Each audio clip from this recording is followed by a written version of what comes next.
નમસ્કાર વિદ્યાર્થી મિત્રો, આપ સૌનું હાર્દિક સ્વાગત છે.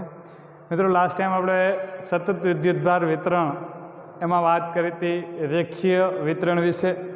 આજના લેક્ચરમાં આપણે પૃષ્ઠ વિતરણ અને કદ વિતરણ વિશે વાત કરશું. તો સૌપ્રથમ આપણે વાત કરીએ વિદ્યુતભારનું પૃષ્ઠ વિતરણ. વિદ્યુતભારનું પૃષ્ઠ વિતરણ. લાસ્ટ લેક્ચરમાં આપણે રેખીય વિતરણ વિશે વાત કરી હતી કે જ્યારે વિદ્યુતભાર છે એ કોઈ સતત રેખા પર વિતરિત થયેલો હોય, કોઈ રેખા પર સતત રીતે વિતરિત થયેલો હોય ત્યારે તેને વિદ્યુતભારનું રેખીય વિતરણ કહેવાય. હવે મિત્રો, જ્યારે કોઈ વિદ્યુતભાર છે એ કોઈ સમતલ પર, જ્યારે વિદ્યુતભાર કોઈ સમતલ પર વિતરિત થયેલો હોય સતત રીતે, ત્યારે એને વિદ્યુતભારનું પૃષ્ઠ વિતરણ કહેવાય. આવા વિદ્યુતભારના પૃષ્ઠ વિતરણને લીધે કોઈ બિંદુ પાસે રહેલ વિદ્યુતભાર પર લાગતું બળ શોધવું હોય અથવા તો કોઈ બિંદુએ વિદ્યુત ક્ષેત્ર શોધવું હોય તો આપણે કુલમના નિયમની મદદથી તો ડાયરેક્ટલી ના શોધી શકીએ. તો કઈ રીતે શોધી શકીએ એની આપણે આજે ચર્ચા કરવી છે. ફોર એક્ઝામ્પલ મિત્રો, ધારો કે આ કોઈ એક પૃષ્ઠ છે, આ કોઈ એક સમતલ છે. ચલો, આ એક પૃષ્ઠ છે. આ પૃષ્ઠ પર વિદ્યુતભાર છે એ સતત રીતે વિતરિત થયેલો છે. આ પૃષ્ઠ અથવા તો સમતલ તમે કહો ને, ટૂંકમાં ક્ષેત્રફળ, કદ નહીં, ક્ષેત્રફળ. આ એક પૃષ્ઠ છે, સમતલ કયો કે પૃષ્ઠ કયો, એના પર વિદ્યુતભાર સતત રીતે વિતરિત થયેલો છે. ધારો કે આ પૃષ્ઠ પરનો કુલ વિદ્યુતભાર ક્યુ છે. ધારો કે આ પૃષ્ઠ પરનો કુલ વિદ્યુતભાર ક્યુ છે. આ પૃષ્ઠને લીધે, આ જે વિદ્યુતભારિત પૃષ્ઠ છે, તો એને લીધે એની આસપાસના વિસ્તારમાં વિદ્યુત ક્ષેત્ર ઉત્પન્ન થશે. એવી રીતે ધારો કે કોઈ પી બિંદુ છે, પી બિંદુ પાસે એક સ્મોલ ક્યુ વિદ્યુતભારિત કણ રહેલ છે, બિંદુવત વિદ્યુતભાર રહેલ છે. તો આ બિંદુવત વિદ્યુતભાર પર આ વિદ્યુતભારિત પૃષ્ઠ વડે લાગતું બળ શોધવું હોય તો આપણે ડાયરેક્ટલી કુલમનો નિયમનો યુઝ તો ના કરી શકીએ, કેમ કે કુલમનો નિયમ બે બિંદુવત વિદ્યુતભારો વચ્ચે લાગતું બળ દર્શાવે છે. ધારો કે આ પી બિંદુએ રહેલ ક્યુ વિદ્યુતભારનો સ્થાન સદિશ આર છે. હવે આ ક્યુ વિદ્યુતભાર પર લાગતું બળ શોધવું છે, ડાયરેક્ટલી કુલમના નિયમથી ના મળે. હા, આવું હોય, એક બિંદુવત વિદ્યુતભાર કેપિટલ ક્યુ અને એક સ્મોલ બિંદુવત વિદ્યુતભાર સ્મોલ ક્યુ, એમની વચ્ચેનું અંતર ધારો કે આર, તો તેમની વચ્ચે લાગતું કુલંબીય બળ અથવા તો વિદ્યુતીય બળ ડાયરેક્ટ કુલમના નિયમથી આપી શકાય, કે ઇન્ટુ ક્યુ અપોન આર સ્ક્વેર. પણ એ બે બિંદુવત વિદ્યુતભારો વચ્ચે લાગતું બળ છે. અહીં મિત્રો બિંદુવત વિદ્યુતભાર નથી, ક્યુ જેટલો કુલ વિદ્યુતભાર છે પણ એક પૃષ્ઠ પર સતત રીતે વિતરિત થયેલો છે. આવા સંજોગોમાં શું કરશો? તો કે આવા સંજોગોમાં તમારે શું કરવું પડે? તો કે આ જે પૃષ્ઠ છે એ પૃષ્ઠને તમે નાના નાના ખંડોમાં વિભાજિત કરી દો. આ પૃષ્ઠને શું કરો? તમે નાના નાના ખંડોમાં વિભાજિત કરી દો મિત્રો. તો આ દરેક સૂક્ષ્મ ખંડ છે એને હું બિંદુવત વિદ્યુતભાર ગણી શકું. દરેક સૂક્ષ્મ ખંડને શું ગણી શકું? એક બિંદુવત વિદ્યુતભાર ગણી શકું. દાખલા તરીકે કોઈ એક સૂક્ષ્મ ખંડ આપણે વિચારીએ, આ એક સૂક્ષ્મ ખંડ વિચારીએ. ચલો, આ સૂક્ષ્મ ખંડનું ક્ષેત્રફળ છે એને આપણે ડીએ કહેશું. શું કહેશું? ડીએ. ક્ષેત્રફળને જનરલી એરિયા એ વડે બતાવીએ, પણ સૂક્ષ્મ ક્ષેત્રફળ છે એટલે ડીએ કહેશું આપણે. તો આપણે ડીએ જેટલું સૂક્ષ્મ ક્ષેત્રફળ, ડીએ જેટલું ક્ષેત્રફળ ધરાવતો એક સૂક્ષ્મ ખંડ વિચારતા, આ ખંડમાં રહેલ વિદ્યુતભાર કેટલો? આ ખંડમાં રહેલ વિદ્યુતભાર એ પણ સૂક્ષ્મ થશે. આ ખંડમાં રહેલ સૂક્ષ્મ વિદ્યુતભાર જેને આપણે ડી ક્યુ વડે બતાવીએ, તો આ કેટલો થાય? એના માટે આપણે એક રાશિ છે વ્યાખ્યાયિત કરશું. જેમ આપણે રેખીય વિતરણમાં એક રાશિ વ્યાખ્યાયિત કરી હતી વિદ્યુતભારની રેખીય ઘનતા, એમ અહીં આપણે એક રાશિ વ્યાખ્યાયિત કરશું વિદ્યુતભારની પૃષ્ઠ ઘનતા. વિદ્યુતભારની પૃષ્ઠ ઘનતા, વિદ્યુતભારની પૃષ્ઠ ઘનતા એટલે શું? તો કે એકમ ક્ષેત્રફળમાં અથવા તો એકમ ક્ષેત્રફળ દીઠ રહેલ વિદ્યુતભાર, એકમ ક્ષેત્રફળ દીઠ રહેલ વિદ્યુતભાર, વિદ્યુતભાર એને કહેવામાં આવે છે વિદ્યુતભારની પૃષ્ઠ ઘનતા. એની સંજ્ઞા છે સિગ્મા. વિદ્યુતભારની પૃષ્ઠ ઘનતા જેની સંજ્ઞા છે સિગ્મા. તો સિગ્મા ઇઝ ઇક્વલ ટુ શું થશે? તો કે પૃષ્ઠ પરનો કુલ વિદ્યુતભાર, પૃષ્ઠ પરનો કુલ વિદ્યુતભાર ના છેદમાં પૃષ્ઠનું ક્ષેત્રફળ, પૃષ્ઠનું ક્ષેત્રફળ એટલે એકમ ક્ષેત્રફળ દીઠ રહેલ વિદ્યુતભાર. એટલે ધારો કે પૃષ્ઠ પરનો કુલ વિદ્યુતભાર કેવો છે અને પૃષ્ઠનું ક્ષેત્રફળ ધારો કે એ છે, તો વિદ્યુતભારની પૃષ્ઠ ઘનતા એટલે કે એકમ ક્ષેત્રફળમાં રહેલ વિદ્યુતભાર છે એ કહેવાશે વિદ્યુતભારની પૃષ્ઠ ઘનતા સિગ્મા. તો એનો એસઆઈ એકમ શું થશે મિત્રો? કુલમ પર મીટર સ્ક્વેર. વિદ્યુતભારના જથ્થાનો એસઆઈ એકમ કુલમ, ક્ષેત્રફળનો એસઆઈ એકમ મીટર સ્ક્વેર, તો એનો એસઆઈ એકમ થશે કુલમ પર મીટર સ્ક્વેર. બીજી ચોખવટ કરી દઉં કે આપેલ પૃષ્ઠના જુદા જુદા બિંદુઓ પાસે વિદ્યુતભારની પૃષ્ઠ ઘનતા જુદી જુદી પણ હોઈ શકે છે. એવું જરૂરી નથી કે સમગ્ર પૃષ્ઠ પર વિદ્યુતભારની પૃષ્ઠ ઘનતા એક સરખી હોય. દાખલા તરીકે આ એક સૂક્ષ્મખંડ વિચારીએ, અહીં વિદ્યુતભારની પૃષ્ઠ ઘનતા વધારે છે, અહીં ઓછી છે, એટલે કે અહીં એકમ ક્ષેત્રફળ દીઠ વિદ્યુતભાર વધારે છે, અહીં એકમ ક્ષેત્રફળ દીઠ વિદ્યુતભાર ઓછો છે. તો આવા સંજોગોમાં તમે જુદા જુદા ખંડો માટે છે એ વિદ્યુતભારની પૃષ્ઠ ઘનતા વ્યાખ્યાયિત કરી શકો. જેમ કે આ એક ખંડ છે, આ એક ખંડ એનું ક્ષેત્રફળ ડેલ્ટા એ છે અને આ ખંડમાં રહેલ વિદ્યુતભાર ડેલ્ટા ક્યુ હોય, તો આ ખંડ માટે વિદ્યુતભારની પૃષ્ઠ ઘનતા શું થાય? ડેલ્ટા ક્યુ ના છેદમાં ડેલ્ટા એ. એવી રીતે આ એક બીજો ખંડ છે મિત્રો, જો આ એક બીજો ખંડ, એનું ક્ષેત્રફળ ડેલ્ટા એ જ છે, પરંતુ એમાં રહેલ વિદ્યુતભાર ડેલ્ટા ક્યુ ડેશ છે. આ ખંડનું ક્ષેત્રફળ ડેલ્ટા એ જ છે, પરંતુ તેમાં રહેલ વિદ્યુતભાર ડેલ્ટા ક્યુ ડેશ છે, તો તે ખંડ માટે વિદ્યુતભારની પૃષ્ઠ ઘનતા શું થાય? ડેલ્ટા ક્યુ ડેશના છેદમાં ડેલ્ટા એ. આવી રીતે જુદા જુદા ખંડો માટે વિદ્યુતભારની પૃષ્ઠ ઘનતા જુદી જુદી હોઈ શકે છે અને સરખી પણ હોઈ શકે છે. તો ધારો કે આપણે એક ખંડ પસંદ કરીએ, અત્યારે કોઈ એક ખંડ આકૃતિમાં કોઈ એક આપણે ખંડ પસંદ કરીએ, આ ખંડ છે અતિ સૂક્ષ્મ લઈએ કે જેથી તે ખંડ માટે વિદ્યુતભારની પૃષ્ઠ ઘનતા અચળ ગણી શકાય. તો આ ખંડ અતિ સૂક્ષ્મ એટલે કે એનું ક્ષેત્રફળ આપણે ડીએ જેટલું લઈએ. કેટલું? ડીએ. તો ડીએ જેટલું ક્ષેત્રફળ ધરાવતો એક સૂક્ષ્મ ખંડ વિચારીએ છીએ. આ સૂક્ષ્મ ખંડ છે એનો ઉદ્ગમ બિંદુને અનુલક્ષીને સ્થાન સદિશ જે છે એને આપણે ધારો કે આર ડેશ કહી દઈએ. શું કહી દઈએ? R dash. તો આર ડેશ સ્થાન સદિશ ધરાવતો ખૂબ સૂક્ષ્મ ખંડ છે જેનું ક્ષેત્રફળ ડીએ જેટલું છે, તો તેમાં રહેલ વિદ્યુતભાર ડીક્યુ કેટલો થાય? તો કે એકમ ક્ષેત્રફળ દીઠ વિદ્યુતભાર ગુણ્યા તે ખંડનું ક્ષેત્રફળ, એટલે કે સિગ્મા ઇન્ટુ ડી. બીજો કોઈ ખંડ લેશો તો એના માટે સિગ્મા કદાચ અલગ હોય, તો તે ખંડમાં રહેલ વિદ્યુતભાર ડીક્યુ ડેશ બરાબર સિગ્મા ડેશ ઇન્ટુ ડીએ થાય. ત્રીજો કોઈ ખંડ વિચારો, એના માટે વિદ્યુતભારની પૃષ્ઠ ઘનતા જુદી હોય, તો તેમાં રહેલ વિદ્યુતભાર શું થાય? ડીક્યુ ડબલ ડેશ બરાબર sigma double dash into d a. આ રીતે જુદા જુદા ખંડમાં રહેલ વિદ્યુતભાર જુદો જુદો પણ હોઈ શકે છે, જો વિદ્યુતભારની પૃષ્ઠ ઘનતા બધા બિંદુએ સરખી ન હોય તો. તો અત્યારે આપણે આ જે ખંડ વિચારેલ છે એ ખંડમાં રહેલ વિદ્યુતભાર મળી ગયો ડીક્યુ. હવે આને આપણે બિંદુવત વિદ્યુતભાર ગણી શકીએ, કારણ કે ડીએ ક્ષેત્રફળ ધરાવતો એક સૂક્ષ્મ ખંડ છે, અતિ સૂક્ષ્મ છે, તો એને આપણે બિંદુવત વિદ્યુતભાર ગણી શકીએ. તો હવે કુલમના નિયમ અનુસાર આ જે સૂક્ષ્મ ખંડ છે તે સૂક્ષ્મ ખંડમાં રહેલ ડીક્યુ વિદ્યુતભાર વડે આ ક્યુ વિદ્યુતભાર પર લાગતું બળ આપણે શોધી શકીએ છીએ. અને આપણે આપી દઈએ સમીકરણ 1.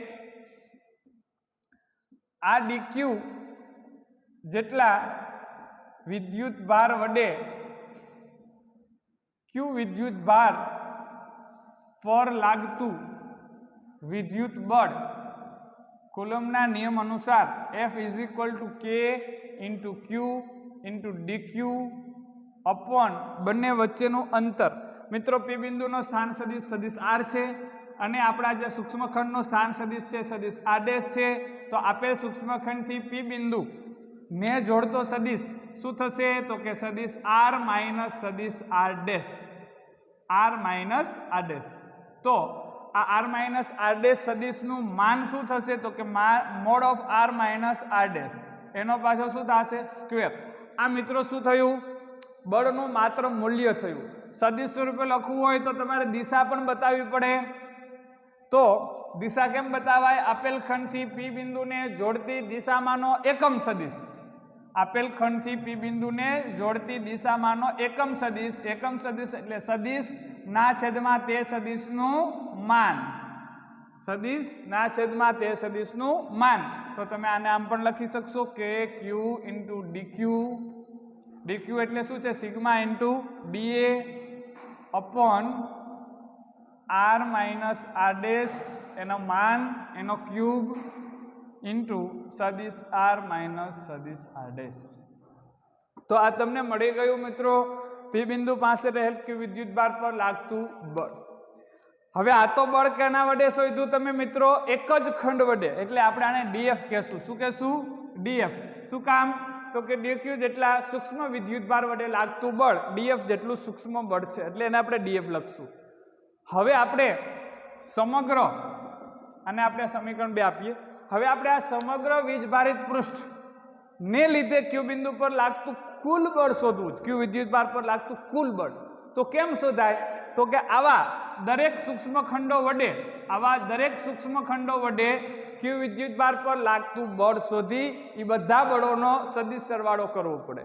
આવા દરેકે દરેક સૂક્ષ્મ ખંડો માં રહેલ સૂક્ષ્મ વિદ્યુત ભાર ડીક્યુ વડે ક્યુ વિદ્યુત ભાર પર લાગતા બળો ડીએફ શોધી અને એ બધાનો સદિશ સરવાળો કરવો પડે. આવા ખંડો છે પૃષ્ઠ પર સતત હોય, આવો સરવાળો છે સંકલનમાં પરિણમે. તેથી ક્યુ વિદ્યુત ભાર પર સમગ્ર પૃષ્ઠ પરના કુલ વિદ્યુત ભાર વડે લાગતું કુલ બળ, લાગતું કુલ બળ, તો કે સમીકરણ 2 નું તમારે સમગ્ર પૃષ્ઠ પર સંકલન લેવું પડે. ક્યાં સંકલન લેવું પડે? પૃષ્ઠ. પૃષ્ઠ એટલે સરફેસ. જેમ આપણા રેખા સંકલનમાં અહીંયા એલ લખતા હતા, લિનિયર ઇન્ટિગ્રેશન એલ લખતા હતા, અહીંયા સરફેસ ઇન્ટિગ્રેશન છે એટલે એસ લખશું. તો શું થશે? સરફેસ ઇન્ટિગ્રેશન લેવાનું છે તમારે કોનું? કે q into sigma into d a upon R minus R dash cube into R minus R dash. તો આ રીતે તમે કુલ બળ શોધી શકો છો પી બિંદુ પાસે રહેલ ક્યુ વિદ્યુત ભાર પર. તેથી પી બિંદુ પાસેનું વિદ્યુત ક્ષેત્ર શું થાય? તેથી પી બિંદુ પાસે વિદ્યુત ક્ષેત્ર, કેવું ક્ષેત્ર? વિદ્યુત ક્ષેત્ર ઈ બરાબર શું થશે? તો કે પી બિંદુ પાસે રહેલ વિદ્યુત ભાર પર લાગતું બળ ના છેદમાં એ વિદ્યુત ભાર, એટલે અહીંથી સ્મોલ ક્યુ છે એ કેન્સલ થશે. તો તમારો આન્સર છે એ શું મળશે તમને? કે ઇન્ટુ સિગ્મા ડીએ ના છેદમાં R minus R dash cube અને આર માઇનસ આર ડેશ. તો આ રીતે મિત્રો તમે કોઈ પૃષ્ઠ વિતરણને લીધે આપેલ બિંદુએ રહેલ વિદ્યુત ભાર પર લાગતું બળ અથવા તો આપેલ બિંદુ પાસે વિદ્યુત ક્ષેત્ર છે એ મેળવી શકો છો.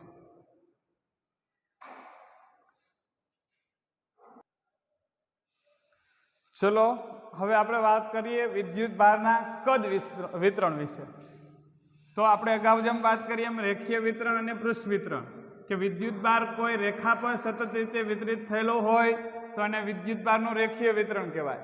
જો વિદ્યુત ભાર છે કોઈ પૃષ્ઠ પર સતત રીતે વિતરિત થયેલો હોય તો એને વિદ્યુત ભારનું પૃષ્ઠ વિતરણ કહેવાય.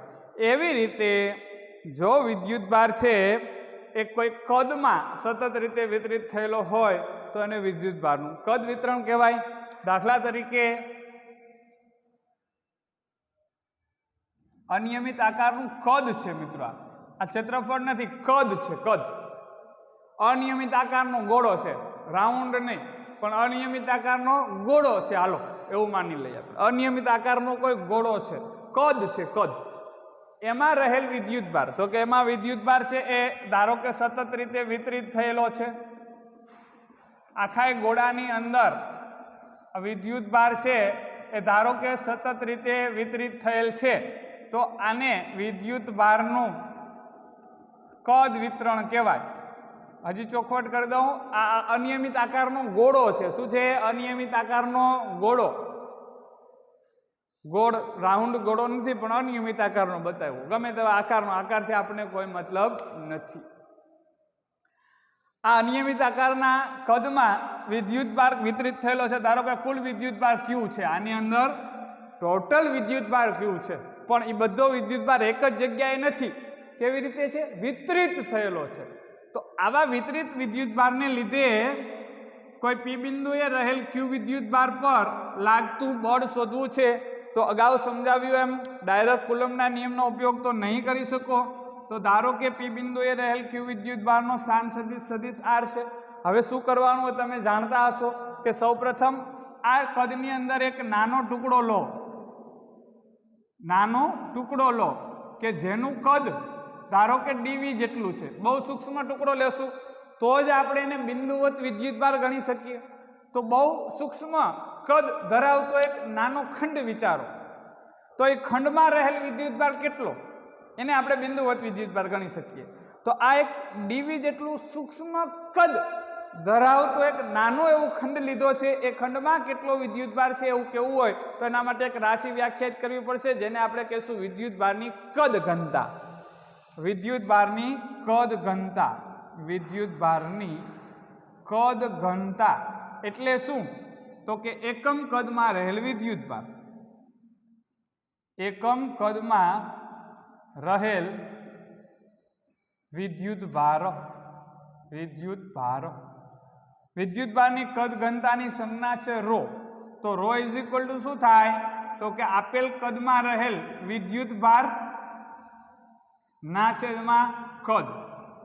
ધારો કે કુલ વિદ્યુતભાર ક્યુ છે, કુલ વિદ્યુતભાર છેદમાં કદ, અને કુલ કદ ધારો કે વી છે, તો વિદ્યુતભારની કદ ઘનતા થશે ક્યુ ના છેદમાં વી. તો એનો એસઆઈ એકમ શું થાય? કુલમ પર મીટર ક્યુબ. કુલમ પર મીટર ક્યુબ. હવે મિત્રો આપણે કીધું એમ કે ડીવી જેટલું કદ ધરાવતો એક સૂક્ષ્મ ખંડ વિચારતા આ ખંડમાં રહેલ વિદ્યુતભાર ડીક્યુ ઇઝ ઇક્વલ ટુ શું થશે? તો કે એકમ કદમાં રહેલ વિદ્યુતભાર રો ગુણ્યા તે ખંડનું કદ ડીવી. અહીંથી ક્યુ બરાબર રો ઇન્ટુ વી, એવી રીતે ડીક્યુ બરાબર રો ઇન્ટુ ડીવી. મિત્રો અગાઉ જેમ કીધું તેમ જુદા જુદા બિંદુઓ પાસે કદ ઘનતા જુદી જુદી ન પણ હોય. જુદા જુદા બિંદુઓ પાસે કદ ઘનતા જુદી જુદી હોય, તો જે તે બિંદુ પાસેની કદ ઘનતા છે ગણતરીમાં લેવી. દાખલા તરીકે અત્યારે આપણે આ જે ખંડ વિચાર્યો છે એ ખંડનો સ્થાન સદિશ ધારો કે આર ડેશ છે, તો આર ડેશ સ્થાન સદિશ ધરાવતા ખંડ પાસે અથવા તો બિંદુ પાસે કદ ઘનતા રો છે. અન્ય બિંદુએ કદ ઘનતા rho dash rho double dash હોઈ શકે, જુદી જુદી પણ હોઈ શકે. ચલો આપણે આ સૂક્ષ્મ ખંડમાં રહેલ વિદ્યુતભાર ડીક્યુ ફાઇન કર્યો. આ ડીક્યુ વિદ્યુતભારને લીધે અથવા તો વિદ્યુતભાર વડે ક્યુ વિદ્યુતભાર પર લાગતું બળ કુલમ્બના નિયમ અનુસાર આ બળ આપણે ડીએફ એને કહેશું, કારણ કે સૂક્ષ્મ બળ છે, કારણ કે સૂક્ષ્મ વિદ્યુતભાર વડે લાગે છે. તો ડીએફ ઇઝ ઇક્વલ ટુ કુલમ્બના નિયમ અનુસાર કે ઇન્ટુ ક્યુ ઇન્ટુ ડીક્યુ અપોન બંને વચ્ચેના અંતરનો વર્ગ. તો પી બિંદુનો સ્થાન સદિશ આર છે, આપેલ ખંડનો સ્થાન સદિશ આર ડેશ છે, તો તે ખંડથી પી બિંદુને જોડતો સદિશ, આપેલ ખંડથી પી બિંદુને જોડતો સદિશ શું થશે? સદિશ આર માઇનસ સદિશ આર ડેશ. તો આ પી બિંદુ અને ખંડ વચ્ચેનું અંતર શું થાય? તો કે સદિશ આર માઇનસ આર ડેશનો મોડ અને એનો વર્ગ. તમારે આને સદિશ સ્વરૂપે લખવું હોય તો આપેલ ખંડથી પી બિંદુને જોડતી દિશાનો એકમ સદિશ એટલે કે આપેલ ખંડથી પી બિંદુને જોડતો સદિશ ના છેદમાં તે સદિશનું માન. એટલે આ શું થશે? કે ક્યુ ઇન્ટુ ડીક્યુ એટલે rho ડીવી upon R minus R dash cube into R minus R dash. તો આ તમને મળી ગયું આ એક સૂક્ષ્મ ખંડમાં રહેલ વિદ્યુત ભાર વડે પી બિંદુએ રહેલ ક્યુ વિદ્યુત ભાર પર લાગતું બળ. આવી રીતે જુદા જુદા ખંડો આપણે લઈ આવ્યા. જુદા જુદા ખંડો લઈએ તો જે જુદા જુદા ખંડો વડે ક્યુ વિદ્યુત ભાર પર લાગતું બળ શોધી અને બધા બળોનો સદિશ સરવાળો કરો તો તમને કુલ બળ અથવા તો પરિણામી બળ મળે. આવા ખંડો છે આ સમગ્ર કદમાં સતત રીતે આવેલા હોય આવો સરવાળો છે એ સંકલનમાં પરિણમે. તેથી ક્યુ વિદ્યુત ભાર પર સમગ્ર કદમાં રહેલ વિદ્યુત ભાર વડે લાગતું કુલ બળ F ઇઝ ઇક્વલ ટુ શું થશે? તો કે DF નું સમગ્ર કદ પર સંકલન. એટલે અહીં આપણે V લખશું. કદ સંકલન. કેવું સંકલન?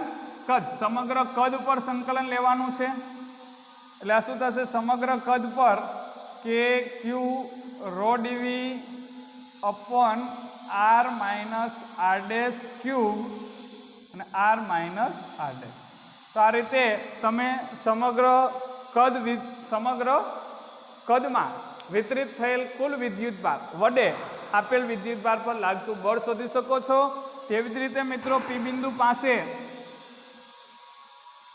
વિદ્યુત ક્ષેત્ર મેળવવું હોય તો પી બિંદુ પાસે વિદ્યુત ક્ષેત્ર એટલે પી બિંદુ પાસે રહેલ વિદ્યુત ભારિત કણ પર લાગતું બળ છેદમાં એ વિદ્યુત ભાર એટલે શું થશે? કે into rho ડીવી upon R minus R dash cube into R minus R dash. તો આ રીતે પી બિંદુ પાસે રહેલ ક્યુ વિદ્યુત ભાર પર કદ વિતરણ વિદ્યુત ભારના કદ વિતરણને લીધે લાગતું બળ પણ શોધી શકો છો અને પી બિંદુએ વિદ્યુત ક્ષેત્ર પણ શોધી શકો છો. Thank you.